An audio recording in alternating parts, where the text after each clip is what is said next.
The suit, a whisper of charcoal gray silk and wool from a tailor in Savile Row, whose name was a secret even among kings, slid from his shoulders with a sigh. It was the last piece of the armor. Julian Croft folded it with a precision that felt blasphemous in the grimy, piss-scented alley, laying it gently into the sterile metal locker. Next came the watch, a Patek Philippe Calatrava, its quiet elegance a stark rebuke to the graffiti-scarred brick. It didn't shout its worth. It didn't have to. He placed it beside the suit. Then the wallet, a supple leather rectangle holding not cash but power, an American Express Centurion card, invitations to galas, and the private numbers of men who could move markets with a word. It joined the other artifacts of his life in the locker. He shut the door, the clang echoing with a terrifying finality. He turned the key, a simple, primitive piece of metal, and slipped it deep into the pocket of the ragged trousers he now wore. In the distorted reflection of a greasy puddle, a stranger stared back, a hollow-cheeked man with haunted eyes and clothes that screamed invisibility. For the next 24 hours, Julian Croft, the architect of a global financial empire, was gone. In his place stood nothing but a ghost, a test subject in his own cruel experiment, to see if a single drop of humanity still existed in the city he owned.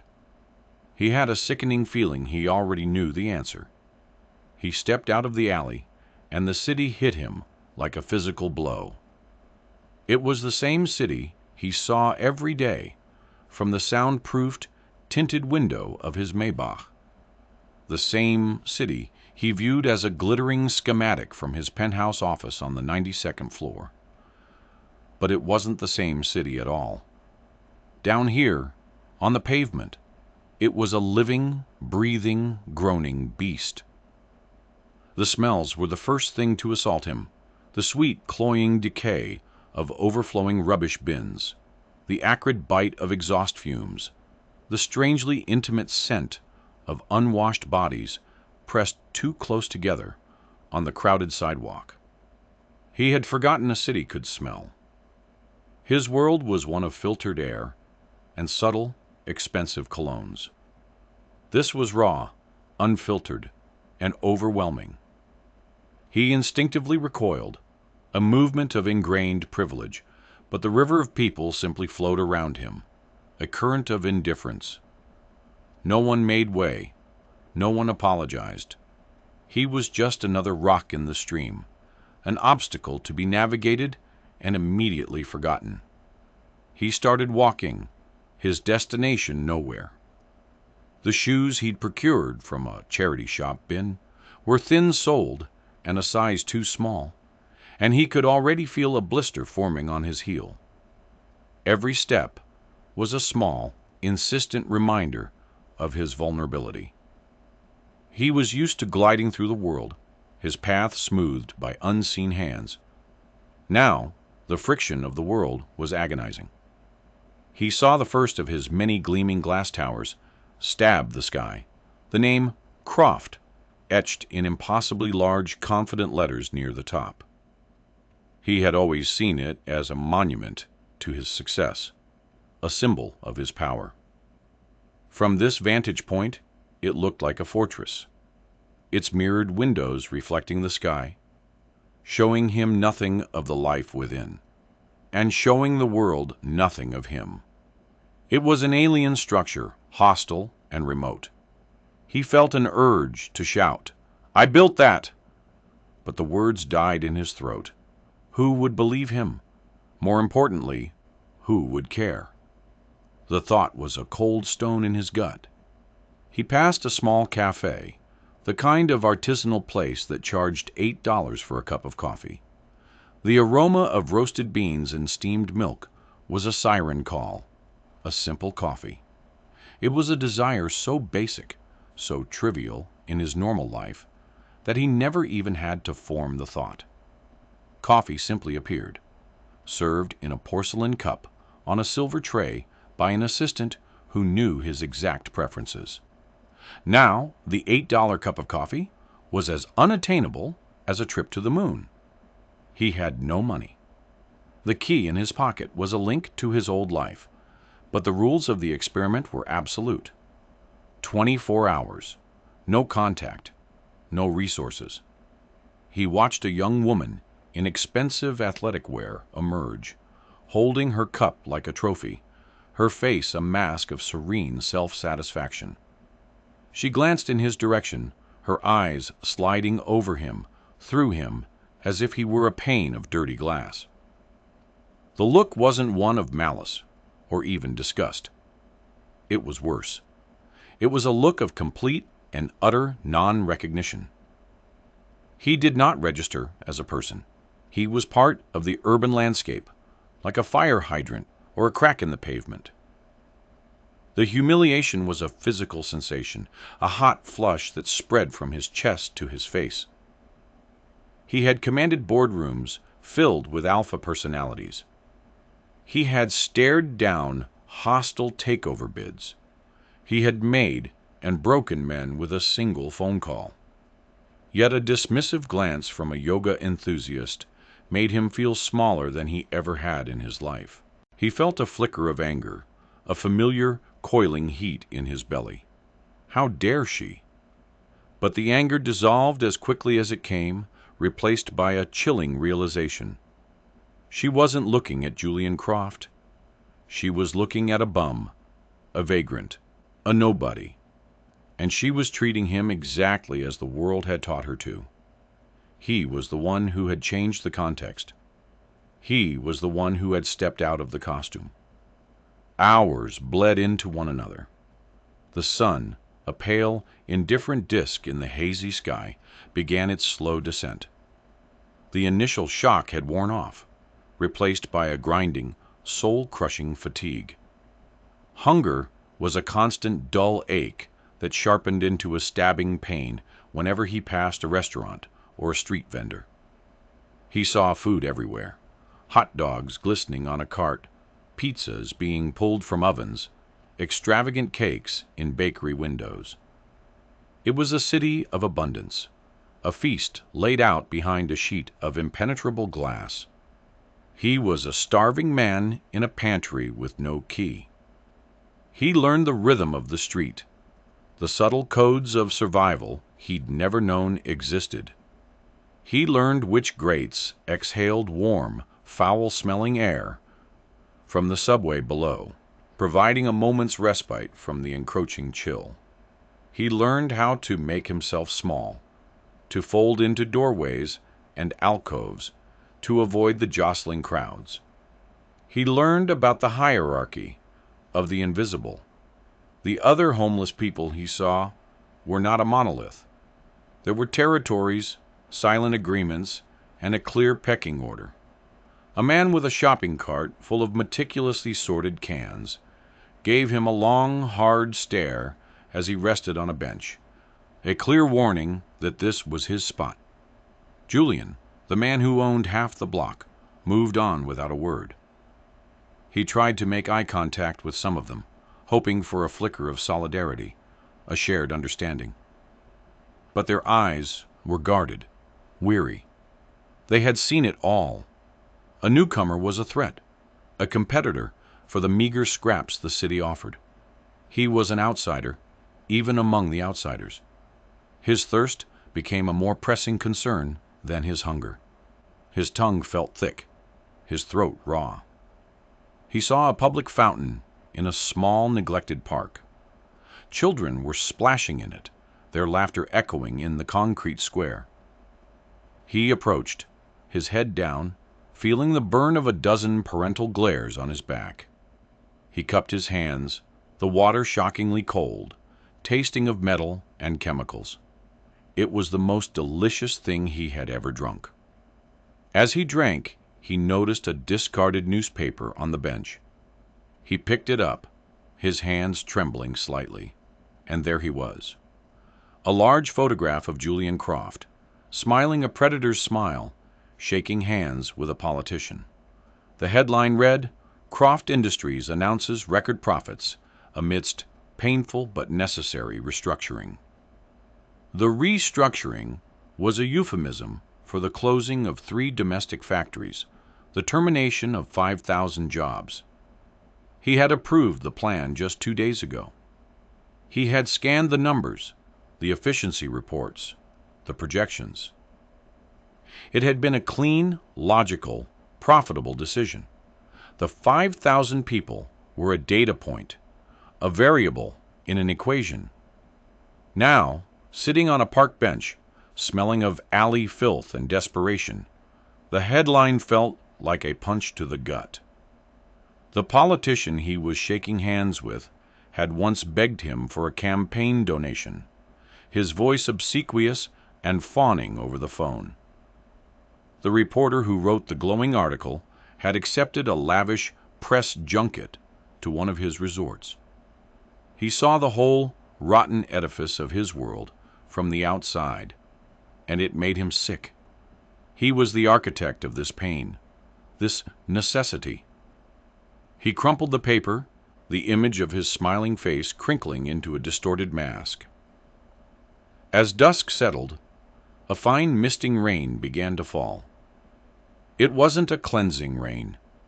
It was a miserable, bone-chilling drizzle that soaked through his thin jacket and plastered his hair to his scalp. The city lights began to blur, the neon signs bleeding into shimmering pools on the wet asphalt. The world became a watercolor of loneliness. He found shelter under the awning of a closed theater. The posters in the display cases advertised a world of glamour and fantasy that felt a million miles away. He huddled against the cold brick, pulling his knees to his chest, trying to conserve what little warmth he had left. The flow of people had thinned, but those who remained seemed more purposeful, more hostile. A group of young men in expensive sneakers and designer hoodies walked past. One of them, emboldened by the pack, deliberately kicked at Julian's outstretched legs.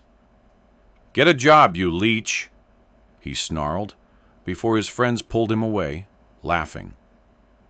The kick itself was nothing, a glancing blow, but the casual, unthinking cruelty of it landed deep inside him. A leech. He, Julian Croft, who worked 18-hour days, who carried the weight of a global corporation on his shoulders, who considered himself the apex predator in a world of sharks, was a leech. He didn't react. He didn't have the energy.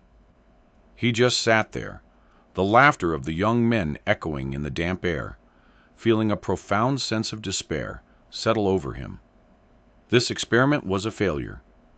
He had set out to find a drop of humanity, and had found only a sewer of contempt. The city, his city, was a machine, and anyone who couldn't be a productive cog was simply ground under its wheels. He felt a desperate urge to quit, to walk the 20 blocks to the locker, put on his suit, and disappear back into his sterile, powerful world. He would call his driver. He would be home in 15 minutes, a hot shower washing away the filth, a glass of 60-year-old scotch numbing the memory.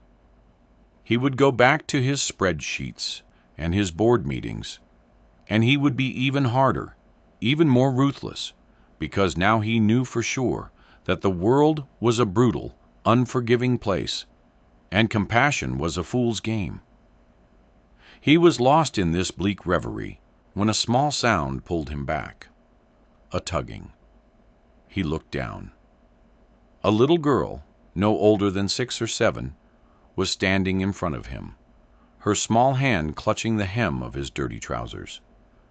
She was a splash of color in the gray evening, wearing a bright yellow raincoat and red rubber boots that were a size too big.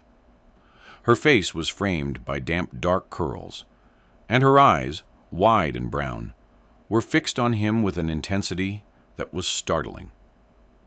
Behind her A woman, her mother presumably, stood frozen, her hand outstretched, her face a mixture of alarm and exhaustion. "Lily! No! Come back here right now! Don't bother the man," the woman said, her voice strained. But the little girl, Lily, didn't move. She just stood there, looking at him. Julian found he couldn't look away. In a day filled with averted gazes and contemptuous glares, this was the first time anyone had truly looked at him. She wasn't looking at his clothes or his unshaven face. She was looking at him, the person inside. He saw no fear in her eyes, only a deep, unnerving curiosity. "Are you sad?" she asked, her voice small but clear, cutting through the city's drone. The question was so simple, so direct, it disarmed him completely. He had been called ruthless, brilliant, a visionary, a monster. But no one had asked him if he was sad in 30 years, not since his own mother died. He opened his mouth to answer, but no sound came out. A knot had formed in his throat, a painful, unfamiliar tightening. He could only manage a slow, stiff nod. Lily seemed to accept this as a complete answer. She looked down at her own hands, as if considering a great problem. In one, she held the hand of a small, bedraggled teddy bear. In the other, she clutched a half-eaten chocolate chip cookie, wrapped carefully in a napkin. It was clearly a precious commodity. He could see the proprietary way she held it, the care with which it was wrapped. She looked from the cookie to Julian's face, then back to the cookie, her brow furrowed in concentration. Her mother took a hesitant step forward. "Lily, let's go. We're going to miss the bus." The woman looked at Julian with an expression he was beginning to know well, a mix of pity and fear. She was probably worried he was drunk, or crazy, or both. He couldn't blame her. But Lily was operating on a different frequency. She ignored her mother's plea. After a moment of intense deliberation, she made a decision. She took a step closer, her little red boots squelching on the wet pavement, and held out the cookie. "You can have this," she said, her voice firm, as if sealing a major business deal. "Mommy says cookies help when you're sad." Julian stared at the offering. The cookie, slightly crumbled, the chocolate chip still dark and rich, sitting on its flimsy napkin throne. It was absurd. It was the most ridiculous, pathetic, beautiful thing he had ever seen. All day he had been invisible, an object of scorn. He had been kicked, cursed, and ignored. And now, this child, who clearly had very little, was offering him her treat. She was offering him a piece of her own small, precious world. He looked up from the cookie to her face. She was watching him expectantly, a faint, hopeful smile on her lips. Behind her, her mother looked mortified. "Lily, for heaven's sake! He doesn't want your cookie." "I'm so sorry, sir," she stammered, pulling gently on Lily's arm. But Julian's gaze was locked on the child. He slowly, deliberately, reached out his hand. His fingers, grimy and trembling slightly, brushed against hers as he took the napkin. The warmth of her small hand lingered for a second. He looked at the cookie, then back at her. "Thank you," he whispered, his voice raspy from disuse. He broke off a tiny piece and put it in his mouth. The sugar and chocolate exploded on his tongue. It wasn't just food, it was a communion. It was an act of grace so profound it brought tears to his eyes. He quickly blinked them away, turning his head so they wouldn't see. When he turned back, Lily was beaming, a triumphant gap-toothed grin that lit up the gloomy evening. She had fixed the sad man. It was that simple. The mother, seeing that he wasn't a threat, relaxed slightly.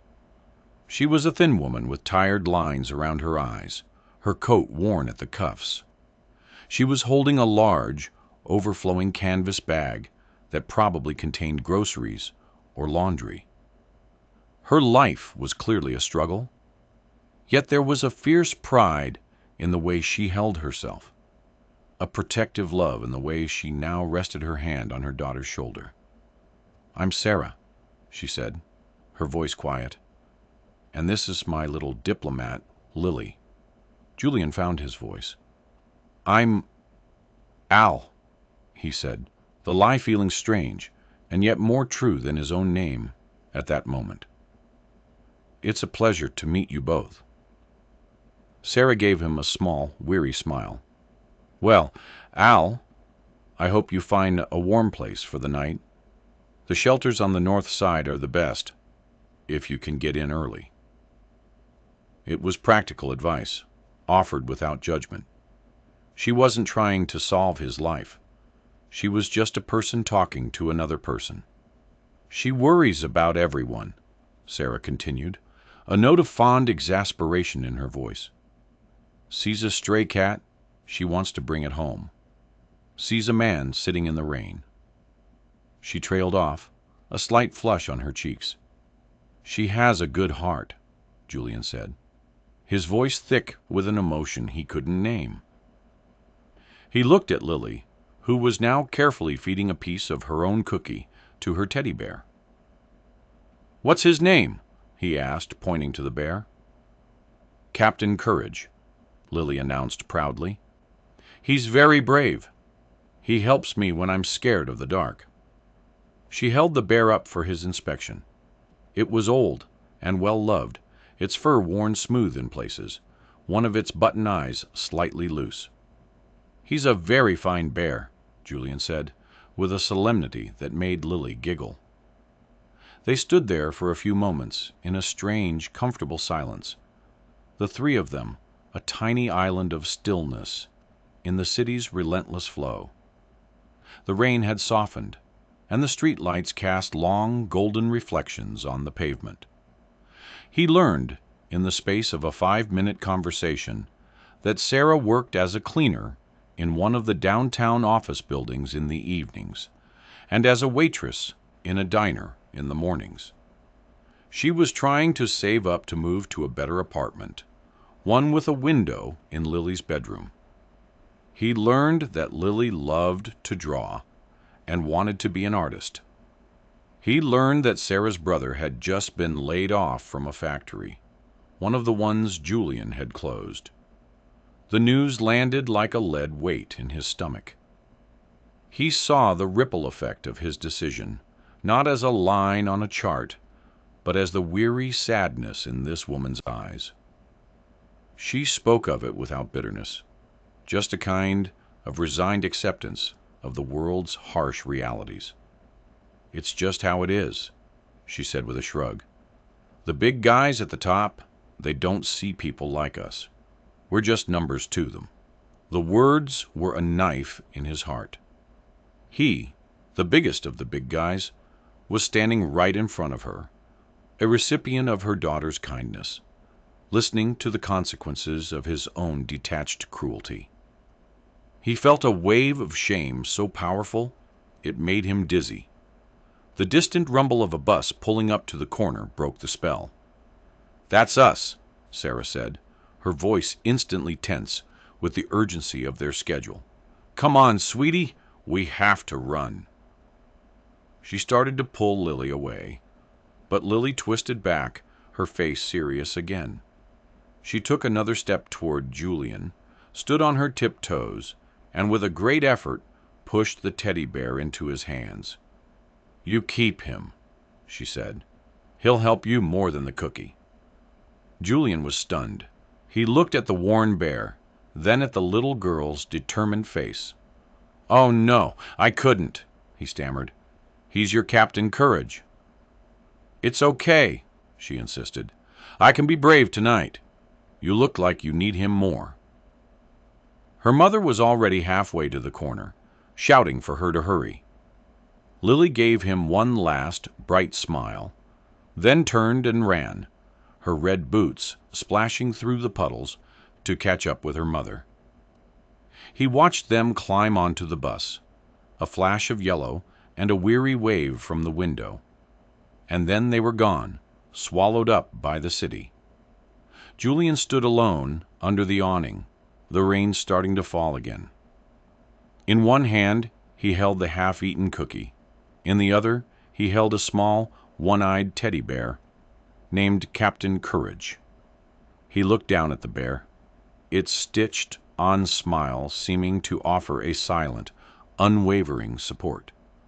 And for the first time since he was a small boy who had lost his mother, Julian Croft began to cry. The tears carved clean tracks through the grime on his face, hot and unstoppable. They weren't tears of self-pity or despair.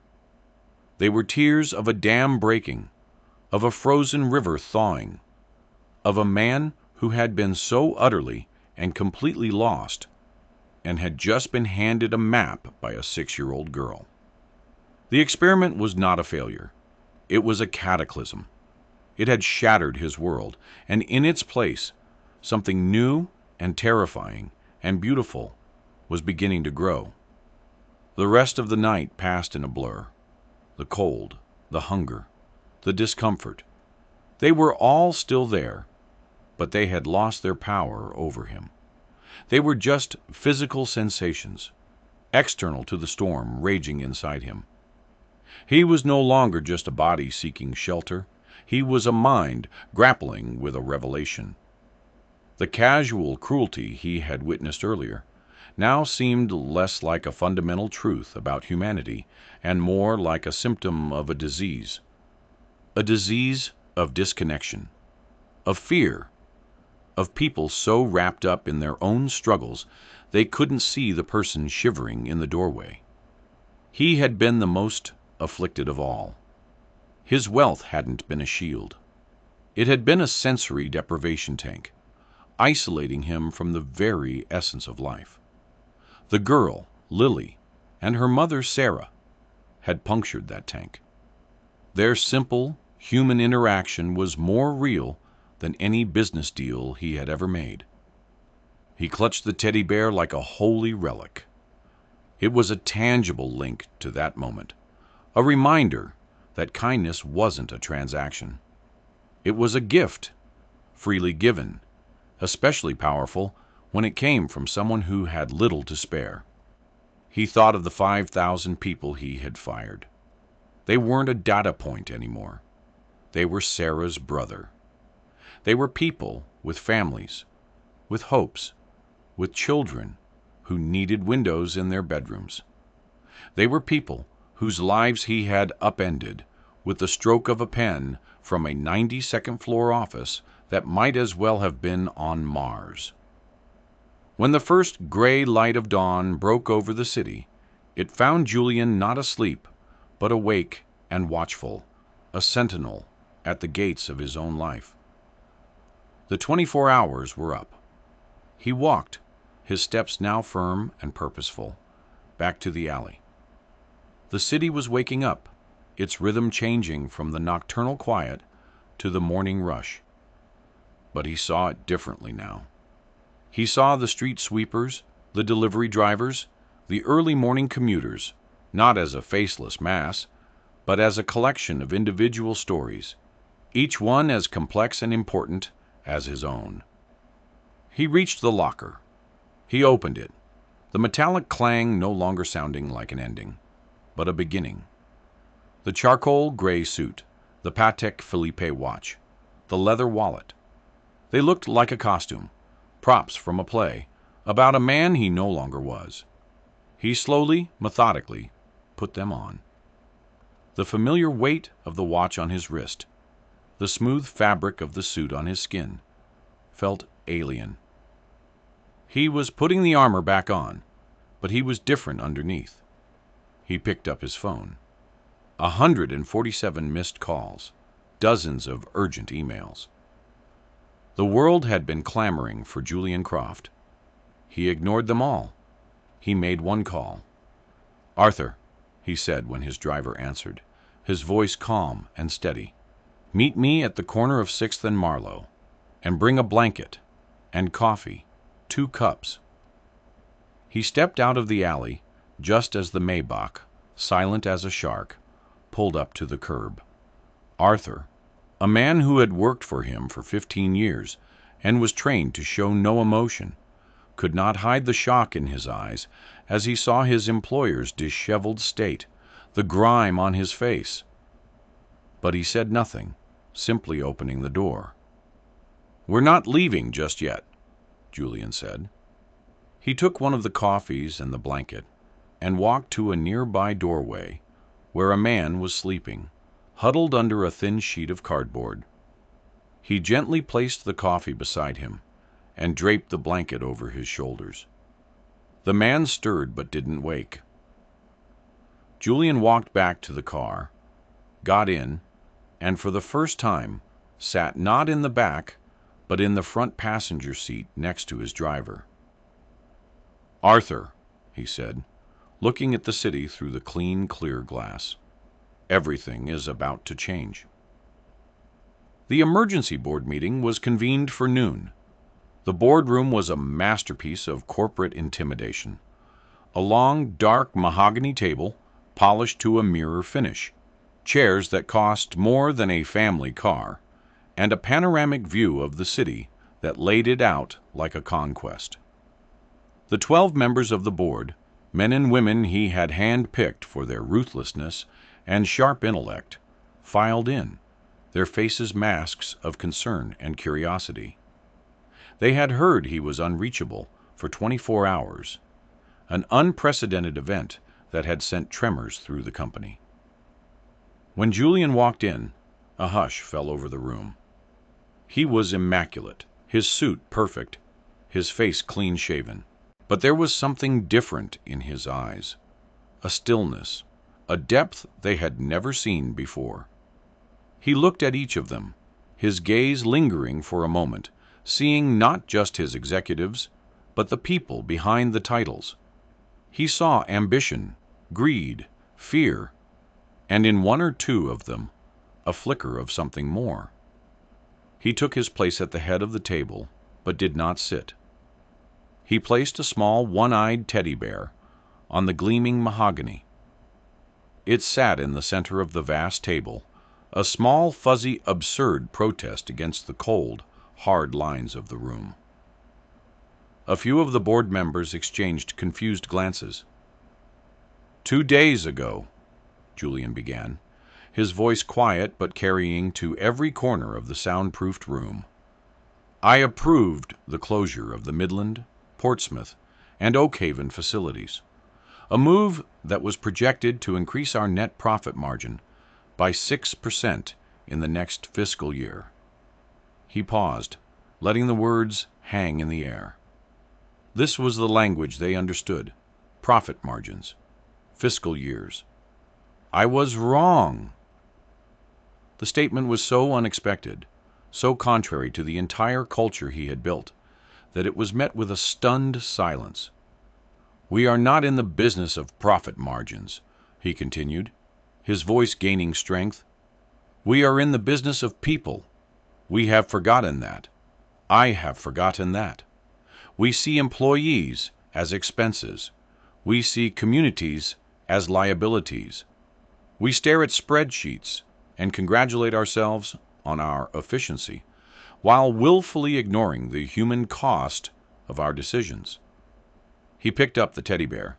This is Captain Courage, he said, holding it up. The absurdity of the moment was not lost on him or on them. He was given to me last night by a 6-year-old girl named Lily. She lives with her mother, Sarah, who works 2 jobs to keep a roof over their heads. Sarah's brother worked at our Oakhaven facility. He is now one of 5,000 people we have cast aside. He looked around the table, his gaze piercing. Lily gave me this bear, her most prized possession, because she thought I looked sad. She also gave me her cookie. That was everything she had, and she gave it to a stranger, a man who looked like he had nothing. He placed the bear back on the table. I have come to a realization. This company, this empire we have built, is spiritually bankrupt. We have created immense wealth, but we have created it in a vacuum, detached from the world we are supposed to serve, and I will not be a part of it any longer. The president of operations, a hawk-faced man named Marcus Thorne, finally found his voice. Julian, with all due respect, have you lost your mind? Are you suggesting we reverse the closures? The markets would slaughter us. Our shareholders would revolt. Let them, Julian said, his voice like ice. The plan is canceled, effective immediately. Not only are we not closing those factories, we are going to invest in them. We are going to retrain the workers. We are going to raise their wages. We're going to build daycare centers for their children and community centers for their families.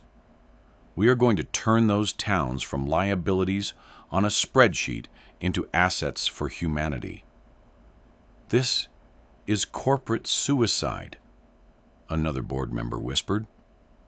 No, Julian countered, his voice ringing with a newfound conviction. This is corporate resurrection. We're going to create a new division of this company, the Croft Foundation, but it's not going to be some tax shelter for vanity projects. Its sole mandate will be to invest in the communities where we operate, to build, to support, to lift people up. And its budget will be tied directly to my own personal salary and stock options. When the communities thrive, I thrive, not the other way around. He laid out his vision, a radical reimagining of the corporate purpose. He spoke for an hour, not with the cold logic he usually employed, but with a passion that was infectious, a moral clarity that was undeniable. He talked about dignity, about legacy, about building something that would last longer than a stock price. He was tearing down the temple he himself had built. There was resistance, of course, arguments about fiduciary duty, about market realities. But they were arguing with a changed man. The old Julian Croft would have crushed their dissent with logic and veiled threats. The new Julian Croft listened, acknowledged their fears, and then simply overpowered them with the sheer force of his conviction. By the end of the meeting, he had their grudging, bewildered support. They knew they had a choice: get on the train or be left at the station. As they filed out, their faces a mixture of awe and terror, Marcus Thorne lingered. "What happened to you out there, Julian?" he asked, his voice low. Julian looked at the teddy bear still sitting on the table. "I met a 6-year-old girl," he said, "and she reminded me how to be a human being. Finding Sarah and Lily was not difficult for a man with his resources. But he didn't send a lawyer or an assistant. He went himself. He found their small apartment building in a run-down part of the city. He didn't arrive in the Maybach. He took a simple town car and had it wait a block away. He wore a simple pair of trousers and a sweater, not a suit. He knocked on their door, his heart pounding in his chest. When Sarah opened it, her face registered a flicker of confusion, then a slow, dawning recognition. "You're Al," she said, her eyes wide. "But your clothes." Julian gave her a wry smile. "My clothes are a long story," he said. "May I come in?" He spent an hour in their small, clean, cramped living room. He told her everything. He told her his real name, what he did, and why he had been on the street. He told her about the experiment, the despair, and the moment she and Lily had appeared. He was brutally honest about his own failings, about the man he had been. He told her about the factory, and how her words had made him see the real-world consequences of his actions. Sarah listened, her expression shifting from shock to disbelief to a kind of wary understanding. She was a smart woman. She knew she was living in a moment that was surreal, almost impossible. When he was done, she was silent for a long time. "So it was a game," she said finally, her voice flat. "A rich man's game, to see how the other half lives." "It started that way," Julian admitted, the words tasting like ash. "But it didn't end that way. Your daughter, she didn't see a rich man or a poor man. She saw a sad man. She taught me something I had paid billions of dollars to forget, that we're all just people." He didn't offer her a check. He knew that would cheapen the moment, would turn their connection into a transaction. Instead, he made her a proposition. "I'm starting a new foundation," he explained. "One that's meant to actually help people, not just look good on a corporate report. But I've been living in a bubble. I don't know what people really need. I need someone to help me, someone to keep me honest, someone to be my moral compass." He offered her a job, a real one, as a community liaison for the new foundation, at a salary that would change her life. But more than the money, he offered her a purpose, a chance to make a real difference for people like her brother. She was hesitant, overwhelmed. But then Lily, who had been quietly drawing at the small kitchen table, came over and climbed into her mother's lap. She looked at Julian, then at her mother, then back at Julian. "Is Captain Courage being brave for you?" she asked him. Julian reached into his coat pocket and pulled out the small bear, placing it on the table. "He's the bravest bear I know," he said. That seemed to be all the reassurance Lily needed. She smiled her gap-toothed smile. Sarah looked at her daughter, then at the earnest, changed man sitting in her worn-out armchair. She saw the truth in his eyes, and she said yes. The ripple effects of that one rainy evening were seismic. The Croft Foundation became a revolutionary force, for good. Guided by Sarah's real-world insights, it didn't just write checks. It built infrastructure. It funded education.